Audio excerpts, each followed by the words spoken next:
Isang mapagpala at magandang araw po ng linggo sa inyong lahat, mga kapatid. Ngayon po ay pinagdiriwang ng buong simbahan ang linggo ng Palaspas, Palm Sunday, o linggo ng pagpapakasakit ng ating Panginoon. Kaya binabati ko po kayong lahat. Sana po maging makabuluhan ang pagdiriwang natin ng mga mahal na araw na pinasisimulan po natin ngayon sa pamagitan ng linggo ng Palaspas. Sa mga viewers, followers and supporters of the Daily Gospel Reflection, pagbati din sa inyo at sa mga deboto ni San Antonio ng Padua. Sa mga benefactors po namin, members ng 1,000 Club of St. Anthony, sa mga bukas palad ni San Antonio, at sa lahat po ng tumutulong, sana po nasa ligtas kayong kalagayan, patuloy nating ipanalangin ang isa't isa. At welcome po sa ating Daily Gospel Reflection Holy Week Edition, sapagkat ngayon po ay simula na ng mga mahal na araw.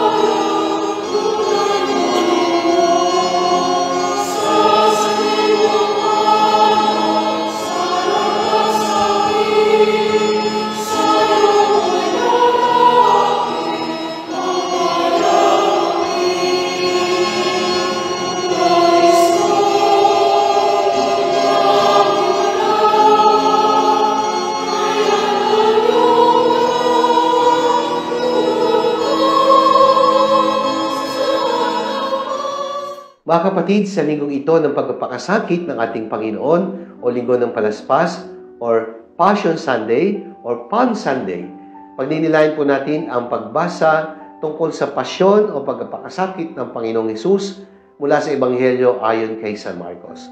Mula po sa 14 na kabanata, mga talata 1 hanggang 15 at talata 47. Ang title po na ibinigay ko sa pagninilay para sa linggong ito ay nagsasabing, mga mahal na araw sa liwanag ng pagmamahal ng Diyos.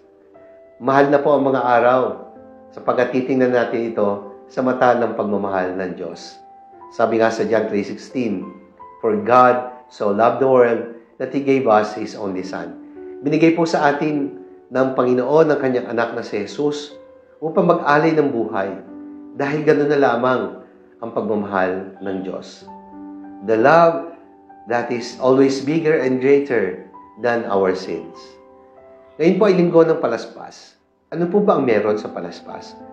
Ang Palaspas ay simbolo ng pagbubunyi at matagumpay na pagpasok ni Jesus sa banal na lungsod ng Jerusalem.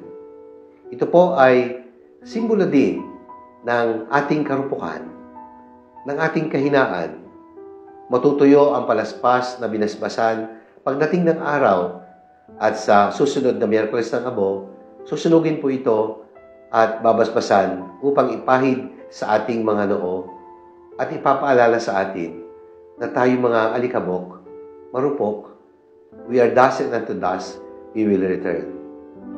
Ang Palaspas po ay simbolo ng pagtatagumpay ng pagmamahal laban sa kahinaan at kasalanan ng tao. Sa panahon ng pandemya, pinaglabanan po natin ang mga pagsubok.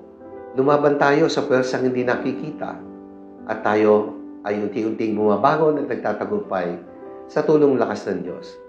At dahil sa kapangyarihan ng pagmamahal, gagapihin din ni Jesus ang kapangyarihan hindi nakikita, subalit may lakas na pumatay sa kaluluwa.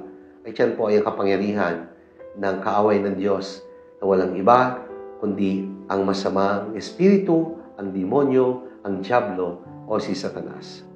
Sa unang bahagi ng pagdiriwang ng linggo ng Palaspas, nagkakaroon po ng pagdiriwang sa labas ng simbahan. Sinasariwa ang malulhating pagpasok na Jesus sa banal na lungsod at siya po ay nakasakay sa isang bisirong asno. Ang asno po ay isang serving animal. It is a symbol of Christ's humility, who came to serve and not to be served. Ang kabayo po na hindi naman siyang ginamit ay simbolo ng kapangyarihan, symbol of authority and power. Subalit mas pinili ni Jesus ang kababaan ng loob ang lakas ng pagpapakababa upang itaas ang tao at iligtas sa kasalanan. Ang krus ay simbolo ng matagumpay na pagpapakasakit ni Jesus. Nagawa ni Jesus ang kanyang misyon. Victory of mercy over man's cruelty. The triumph of love over hatred. The holiness of God winning over the sinfulness of man. The cross is a symbol of isolation. Si Jesus po ay iniwang nag-iisa ng kanyang mga kaibigan, bagamat ang totoo, hindi kailanman siya nag-isa sapagkat palagi niyang kasama ang Ama. To be left alone, the experience of isolation was the most excruciating moment in the very life and passion of Christ. The kiss of a friend, which is a symbol of love, turned into a symbol of betrayal. The promise made by Peter turned into a moment of denial. Not once, but 3 times. Yung mga kapatid, sa panahon ng mga mahal na araw na sinisimulan ngayon sa Linggo ng Palaspas, mahalagang makita natin ang tunay na nagbubuod sa mga kaganapang ating binabalikan at inaalala sa panahon ng mga mahal na araw. Una, ang kwento ng pagiging taksil ng tao. Kwentong hindi natapos noon sapagkat nagpapatuloy pa rin magpahanggang ngayon. Ang pangalawa ay ang kwento ng tapat at maasahang pag-ibig ng Diyos. Na kahit hindi pa tayo tapat, tapat na ang Diyos. Kahit tayo taksil pa, kailanman hindi tayo pinagtaksilan ng Diyos. Hindi pa natin nakikilala na tayo ng Diyos. Hindi pa natin siya minamahal na tayo ng Diyos. Sa panahon ng mga mahal na araw, meron pong 2 kalbaryo na dapat pagnilayan. Ang una ay ang kalbaryo ni Jesus. Ang kalbaryo na kusang niyakap at pinasan ng Panginoong Jesus, hindi kailanman napilitan. Ang pangalawang kalbaryo ay ang ating sariling kalbaryo sa buhay. Mga krus na pilit nating iniiwasan. Nangyayari dahil sa ating kapabayaan, nangyayari kahit di natin ginusto, napipilitan pero kailangan gawin sapagkat ito ang kinakailangan. Hindi kusang loob, malimit pa nga, masama ang loob dahil napipilitan po tayo na magpasa ng krus. Kaya mga kapatid, sa panahon po ng mga mahal na araw, makita nawa natin ang pagiging mahal ng mga araw sa liwanag ng pagmamahal ng Diyos. Hindi po iaalay ni Jesus ang kanyang buhay kung wala naman tayong halaga sa kanyang paningin. Hindi po ba? Matuto tayong magpahalaga sa ating sariling buhay at matuto rin tayong magpahalaga sa buhay ng iba. Sapagkat sa mata ng Diyos, lahat tayo mahalaga. Kaya nga, mahal tayo, may halaga tayo. Nialay ni Jesus ang buhay niya para sa atin. Kaya sa panahon ng mga mahal na araw, naway makita natin ang ating pagiging mahinang nilalang at ang pangailangan natin sa isang tagapagligtas na tunay na nagmamahal sa atin. Manalangin tayo.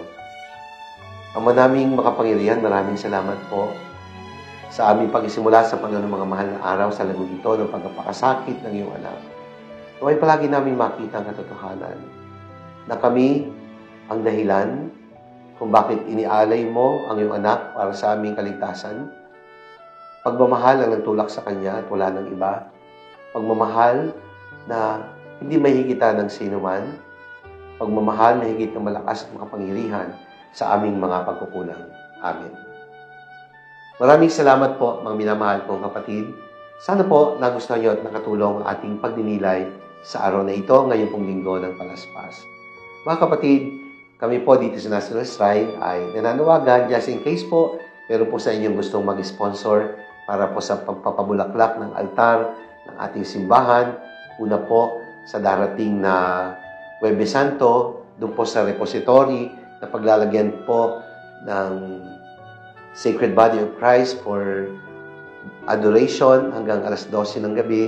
Kailangan po namin ng mga bulaklak para igayak po dito upang mas maging maganda at kaaya-aya. At sa darating pong Easter Sunday pa at darating na First Tuesday, in any amount, even small amount po na inyong maibibigay para po sa pagpapabulaklak. Kasi nagsabi po sa akin yung nag-arrange po ng flowers na kulang daw po yung budget na inilaan. Kaya humihingi po kami ng konting tulong. Lubos po kami magpapasalamat sa inyo. Pagpalain po kayo ng mga Panginoon Diyos Ama, ng Anak ng Espiritu Santo, Amen.